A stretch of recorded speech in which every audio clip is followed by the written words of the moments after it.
This is Group 5 seminar presentation.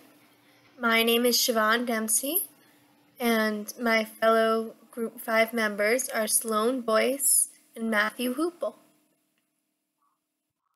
I, Siobhan, will be both introducing and wrapping up this presentation. Sloane will be discussing information preservation and the information life cycle in detail. Matthew will be discussing both information preservation and the academic library, as well as current issues within that particular field of study. As you may have figured out by the listing of our project subheadings, our topic is going to be information preservation in academic libraries.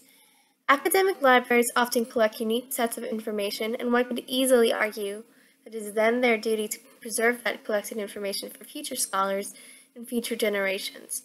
Are academic libraries succeeding at this perceived duty? How do academic libraries preserve this information? Why is information preservation important for the information life cycle anyway? This presentation aims to cover all of these questions. As we all should know by now, the information life cycle is the self-explanatory name for the process information goes through. When librarians and other information professionals interact with the information life cycle, it's called information life cycle management. The information life cycle is often simplified to about 7 steps, but information preservation is not explicitly included in those 7 basic steps. Information preservation is one of the last things to occur in the information life cycle, albeit not an essential part of the cycle. Like the life cycle itself, information preservation has a self-explanatory name. It's all about saving information for future information users. The act of preserving information is not always relevant to the information environment. However, information preservation is essential to every step in the cycle because if information has been previously preserved, it cannot be part of any other part of the information life cycle. If information is not being preserved by the information professional for whatever reason, it is often being weeded out of the collection. Recent research has revealed that information preservation is becoming more important than ever due to information deterioration. In addition, it's also changing due to new forms of information, but by which, of course, I mean digital information. Academic libraries collect a variety of materials as part of their general operations and for study. Some examples of material that an academic library may collect are student projects, student records, monographs, video projects, or about as much material about Jane Austen as they can get their hands on. Yes, this is a real example about a real academic library. Some of this information is going to be important for future studies, so there need to be methods taken to preserve it. Other information may never see the light of day again. Not all libraries are going to collect the same types of information. For example, not all libraries have a particular interest in Jane Austen or materials relating to her and her works, or preserve it in the same way.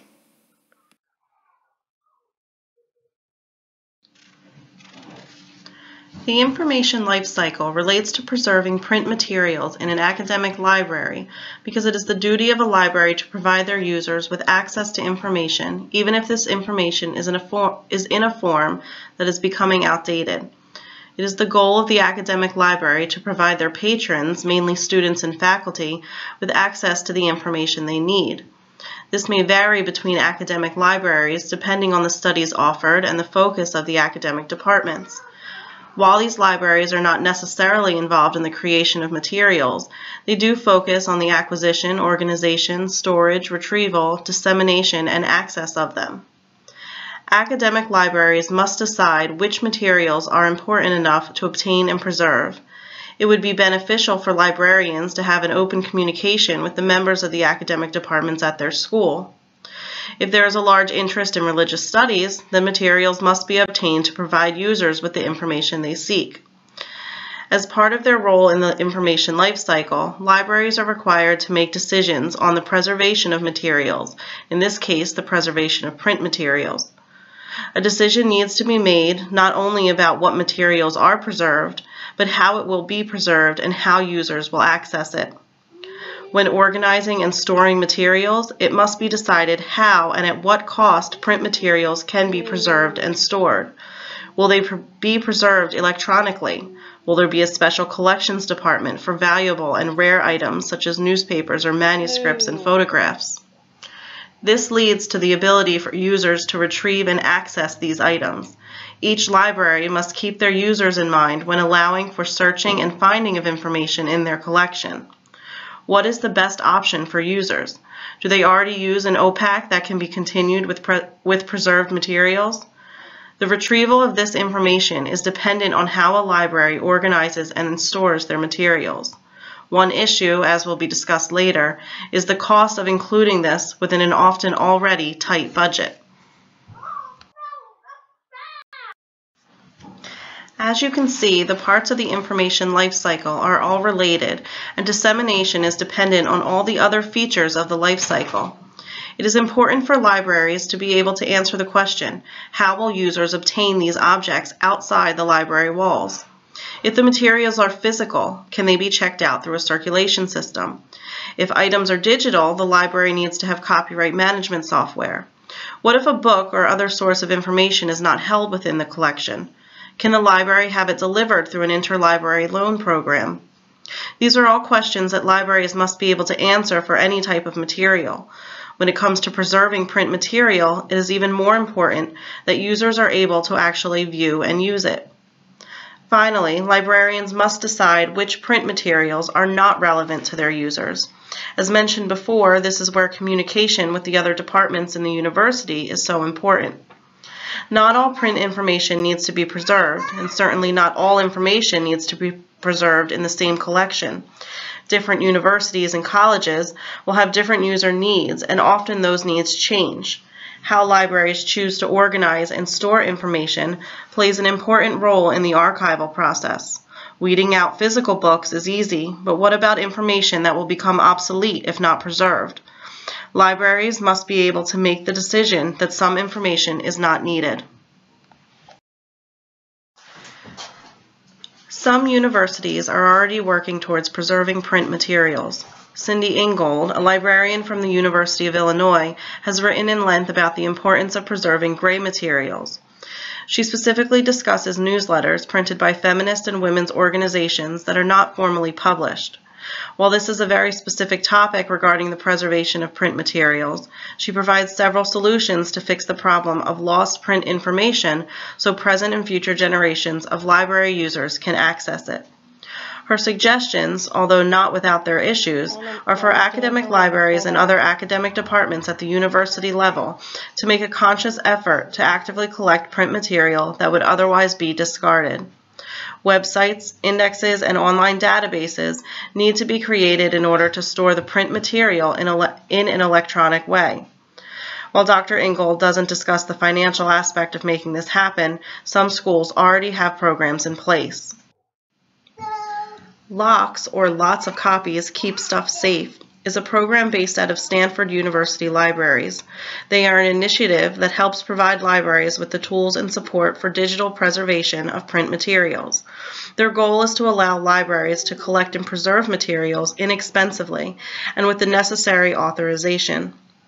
According to their website, they want libraries to keep what they buy, publishers to preserve what they publish, and readers to have continual access.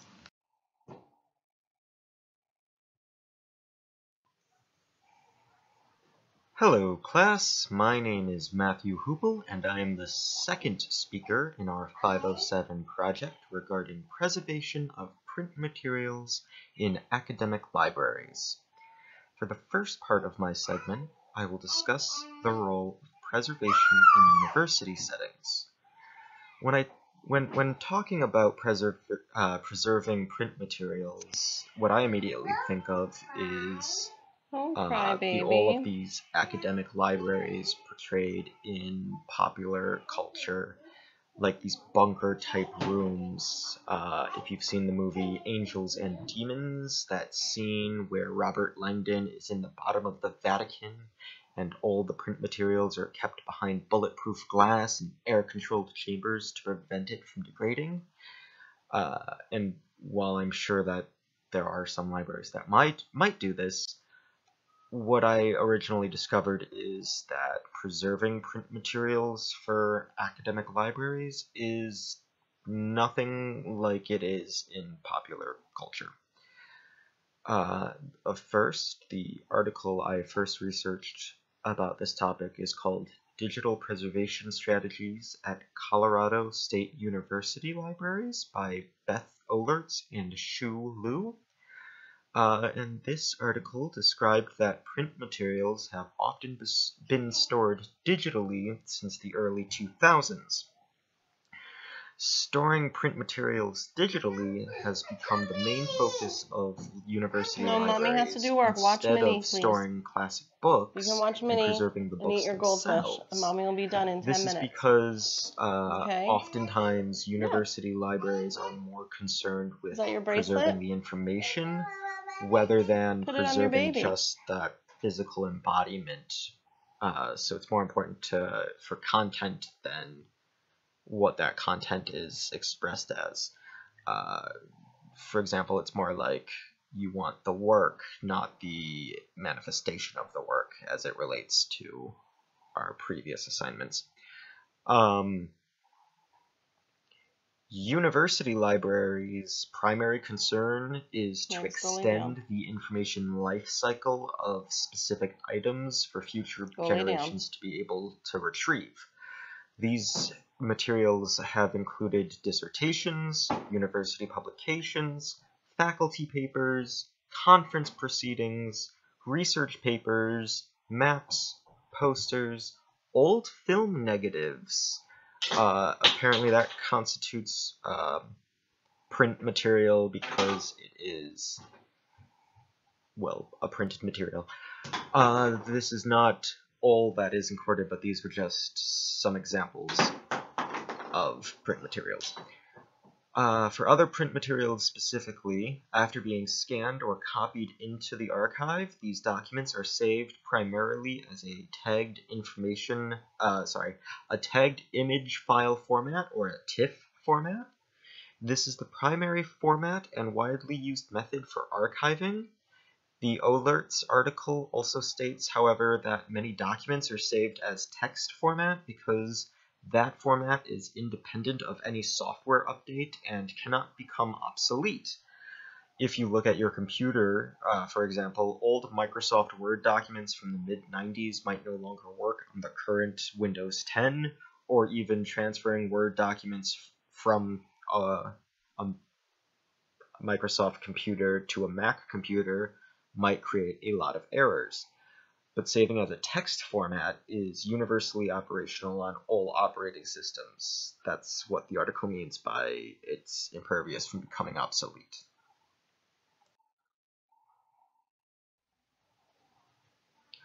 When talking about current major issues, it is important first to gather background information on the crisis facing many academic libraries. Almost immediately after academic libraries started preserving their documents in digital formats, their budgets were slashed.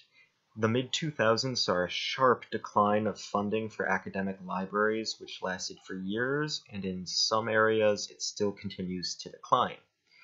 The ARL, the Association of Research Libraries, is a nonprofit association that partners with over 100 research libraries and spends over $1 billion for information research annually. However, in the 2010 fiscal year, their funding was cut by 64%. In that same year, a survey recorded of 641 different academic libraries. Those libraries, about 44% of them faced budget reductions, and some of those reductions were as severe as a 70% budget cut. These budget reductions created an environment where libraries were forced to prioritize money allocations into different areas. This is happening, this coincides with the preservation of materials was just getting underway.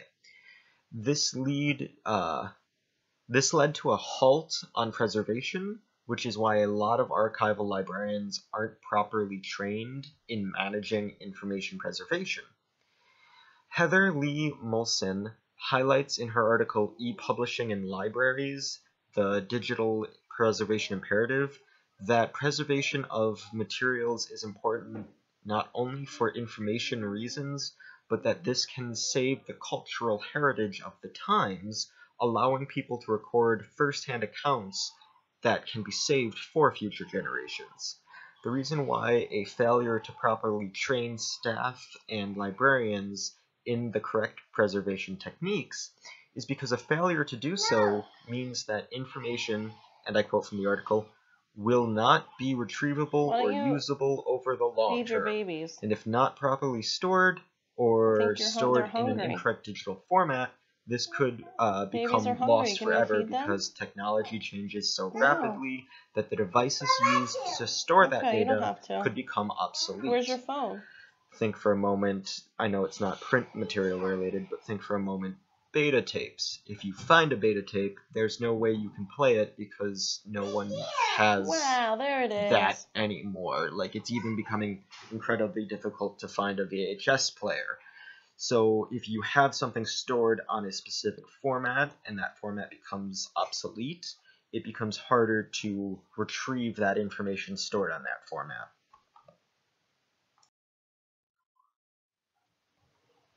To continue on as to how some other libraries are coping with the budget cuts and with their needs for digital preservation of print materials, among other items, one example I discovered was the Florida State University Library has focused mainly on contacting additional partners to help alleviate any funding issues. The Colorado State University Library is taking a different approach. Instead of trying to acquire more funds through partnerships, which I'm sure they're still doing, but they're focusing more on creating preservation plans, creating emergency protocol plans, which I'll discuss a slightly bit later, and increasing staff awareness and increasing training so that they can make the most of their limited funds. To go out of the country a little bit, we have the Nigerian Federal University in Southern Africa, which hasn't created, as of yet, any discernible actions to combat funding crises, but is making the steps to identifying these problems, and the research has begun identifying the financial strains and how to get their staff to work towards preservation of print materials. And while I couldn't find any information specifically about the university libraries, except for the Nigerian Federal University in Southern Africa, there was information regarding public libraries and how public libraries are creating, or not creating, but how public libraries have encountered many budget shortfalls, which can also be assumed that other university libraries are experiencing similar issues. This is why digital preservation is a long-time concern, because as technology changes, the saved records must be constantly updated to new formats, and with an ever-increasing amount of information that comes out, the information needs to preserve these items will never stop. Another issue, apart from budget shortfall and the need for digital preservation, is environmental factors. Both the Basara and Akandi article talked briefly about this, that some libraries keep their physical databases in the basement and are occasionally prone to flooding. This will destroy the digital records.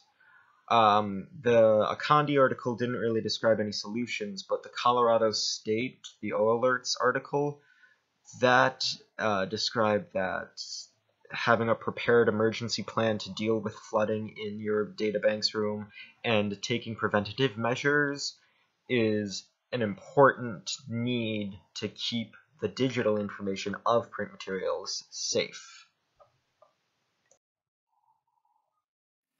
Information preservation does not just extend to old books that may have ended up in the academic library's care. Academic libraries may collect letters, pamphlets, monographs, and other types of gray literature into their collection. There's also a new wave of preserving digital information, which comes with its own kinds of rules, some of which may not have been firmly established yet. As you may be able to figure out, how one should preserve information depends a great deal on what information one has. You can't exactly preserve an e-book the same way you would a 20th century pamphlet on birth control. This is Siobhan again. I have returned, as promised, to wrap up the presentation and discuss what we have learned from it. Academic libraries are often caretakers of documents to which other types of libraries don't have a lot of access. Unsurprisingly, different academic institutions have different ways of managing their pools of information sources. Whether these academic libraries are good caretakers of their collected information depends a lot on what kind of resources the library has access to. Although the library may not have access to a lot of the school's budget, for example, what they do have should be used to make sure the information they have in their possession is managed well before they consider adding to their collection. There are a couple of current issues that I would like to remind you of. First and foremost, information is deteriorating. The proper methods haven't always been used to preserve it, and now academia is worried about possible consequences. Academic libraries don't always have the proper resources to properly manage the information in their care. Remember that employees and volunteers count as resources, although they might object to being referred to as such. Information formats are evolving, which can lead to new problems. How can an academic library preserve information that it does not technically own? If you're currently taking LIS508, then you know that it is helpful for some readers to have takeaways from presentations that they have not done the research for. The 3 takeaways you can glean from this project are these. Information preservation is an important yet complicated part of the information life cycle. Academic libraries have limited amounts of resources, which are not always properly applied. And evolving types of information increase the difficulty of preserving this information. Thank you for watching our presentation. We hope you learned something and we look forward to reading your comments.